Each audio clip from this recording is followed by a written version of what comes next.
During the pandemic, there's been a lot of talk about winding up petitions and the restrictions that or protection the government have put in place to stop them from happening. I thought I'd just do a short video on winding up petitions, how it works and what are the repercussions for a company. So if we looked at it from a creditor perspective, so a creditor often uses a winding up petition almost as a last resort if their debt is unpaid. So normally a creditor, if they're owed over £750, they go through the usual process of trying to collect the money that they're owed. If that doesn't work, they would look at using a statutory demand.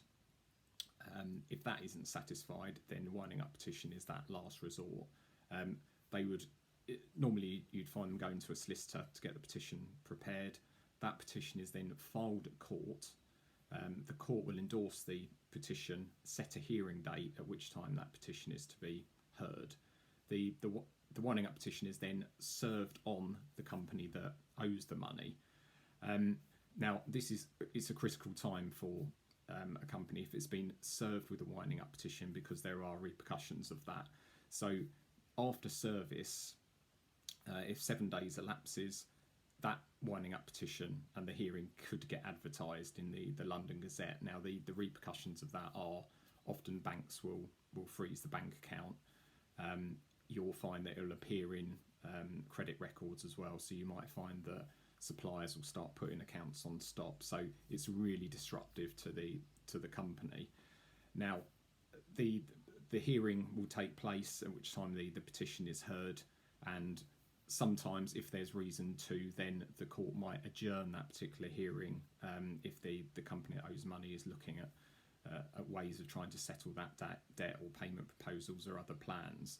However, let's assume at that petition hearing there isn't any real defence for that debt, and the court makes a winding up order. That winding up order is essentially really is a terminal event for that company that owes the money, at which point the company shuts down. The employees would be made redundant at that time, so their contracts would get terminated. Now, immediately after the winding up order, the directors would lose their powers as a director, and essentially the matter is put into the hands of a government agency called the official receiver, so they're automatically appointed as liquidator of the company. Importantly, creditors also have this option of appointing their own independent liquidator if they have sufficient value in terms of creditor votes. So that's another route that creditors can take if they want to get an independent liquidator to kind of scrutinise the affairs of the company. The point from the winding up order, the liquidator is in charge of the affairs of the company. They will look at realising the assets of the company for the purposes of distributing any funds to creditors, and then investigating the affairs of the company as well, and the conduct of the director. So from that point, that director needs to cooperate with the liquidator in office. So essentially, a winding up petition that will lead to a winding up order, it's a terminal event if it proceeds. So imperative, if a winding up petition is filed on the company, they do get advice and understand their options at that point.